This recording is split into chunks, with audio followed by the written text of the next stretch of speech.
আসসালামু আলাইকুম রহমতুল্লাহি ওবরাকাতুহ। বন্ধুগণ, আমি আপনাদের সকলের পাশে আছি। আপনারাও ইনশাল্লাহ সকলে আমার পাশে থাকবেন, ভিডিওগুলো অ্যাড সহ দেখবেন। আমাদেরও আপনার উপকার হোক, আপনাদেরও আমার উপকার হোক। সবাই সবার দ্বারা যেন উপকৃত হয়, সবাই চেষ্টা করব। কেউ আধা মিনিট, কেউ 2 মিনিট, এরকম যেন না হয়। আমরা সকলের হক আদায় করার চেষ্টা করব ইনশাআল্লাহ। 50-60টি সাপের উপরেই কবর দেওয়া হলো মেয়েটিকে। 1986 সালে করাচির দৈনিক জং পত্রিকায় এক দক্ষিণী মায়ের লেখা একটি চিঠি প্রকাশিত হয়েছিল। সেই চিঠিতে মহিলা লিখছেন, আমার বড় মেয়ে কিছুদিন আগে মারা গেছে। তাকে কবর দেওয়ার জন্য কবর খনন করা হলে দেখা গেল 50-60টি সাপ কিলকিল করছে কবরের ভিতর। এই অবস্থা দেখে দ্বিতীয় আবার কবর খুলল, সেখানেও অনেকগুলো সাপ কিলকিল করছে। তৃতীয়বার আবারও কবর খনন করা হলো। কবর খনন করার পরে দেখা গেল ঠিক আগের অবস্থায় 50-60টি সাপ কবরের ভিতরে কিলকিল করছে। এই অবস্থা দেখে যেখানেই কবর খনন করা হচ্ছিল সেখানেই ওসব সাপ দেখা যাচ্ছিল, কবরে সাপ দ্বারা ভরপুর। পরামর্শ করে আত্মীয় স্বজন সেই সাপের উপরেই মেয়ের লাশ রেখে মাটি চাপা দিয়ে ঘরে ফিরে এলো।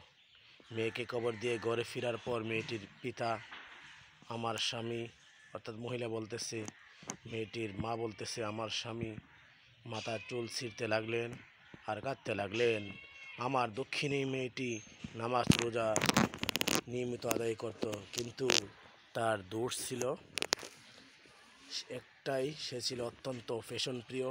সবসময় সেজে থাকতো, ঘরের বাইরে যাওয়ার সময় উগ্র সাজগোজ করত। আমি নিষেধ করলে আমাকে অপমান করত, মুখে যা আসে তাই বলতো, আমার কোনো কথাই সে শুনতো না।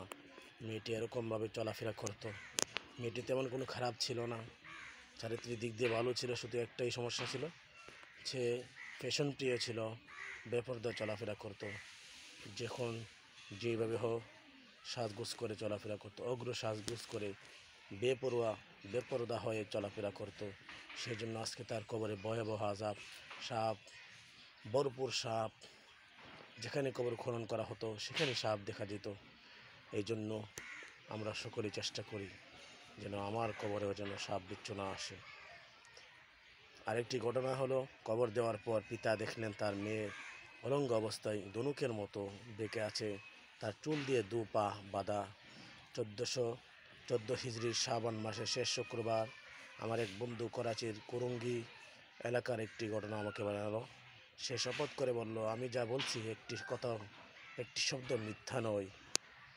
আমার এক আত্মীয়র যুবতী মেয়ে হঠাৎ মারা গেল। মেয়েটিকে কবর দেওয়ার সময় কবরে তার পিতাও নেমেছিল। ঘরে ফেরার পর তার মনে পড়ল তার হ্যান্ডব্যাগ কবরে রয়ে গেছে, অর্থাৎ মেয়েটির বাবার হ্যান্ডব্যাগ, জরুরি কাগজপত্র সহ একটি ব্যাগ কবরে পড়ে গেল।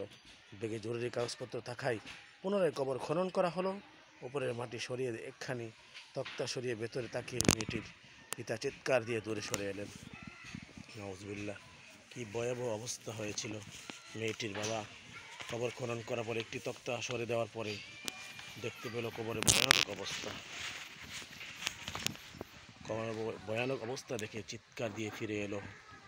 আর কি হয়েছে, কি দেখলেন, চিৎকার দিচ্ছেন কেন? মানুষ দেখে বলতেছে, কি হলো, কেন চিৎকার করতেছেন, চিৎকার দিচ্ছেন কেন? এসব কথার জবাবে মেয়েটির পিতা জানালো, সাদা দবদবে কাফনে জড়িয়ে মেয়েকে কবরে রাখলাম, এখন দেখি আমার মেয়ে অলঙ্গ, আমার মেয়ের গায়ে কাপড় নেই, সাদা ধবধবে কাফন দিয়ে আমার মেয়েকে কবর দিয়েছে, এখন দেখি আমার মেয়ের গায়ে কাপড় নেই, তাকে দেখি তার গায়ে কোনো কাপড় নেই, আমার মেয়ে ধনুকের মতো দেখে আছে, তার মাথা চুল দিয়ে তার 2 পা বাঁধা, দেখতে ভয়ানক ছোট বিচ্ছুর মতো প্রাণী মেয়েটির সারা দেহে লেপ্টে আছে। নাউজুবিল্লাহ।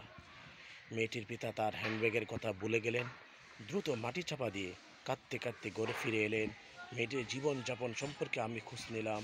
মেয়েটির মা বাবা বলল, তার মধ্যে আপত্তিকর কোনো দোষ আমাদের চোখে পড়েনি, তবে অন্য মেয়েদের মতো সেও ছিল ফ্যাশনেবল ছিল তার চলাচল, সে কখনো পর্দা করেনি, বেপর্দা অবস্থায় চলাফেরা করত, কয়েকদিন আগে অগ্র সাজে সেজে এক আত্মীয়র বিয়ের অনুষ্ঠানে যোগদান করেছিল। নাউজুবিল্লাহ, এই অগ্র সাজার কারণে আজকে এই ভয়াবহ আযাব। আল্লাহ তাআলা আমাদের সকল মা বোনদেরকে খাঁটি পর্দানিশীল হওয়ার তৌফিক দান করেন, সবাইকে সঠিক বুঝ দান করেন। সবাই দুইটা কবর আযাবের ঘটনা সবার কাছে প্রচার করে দেন।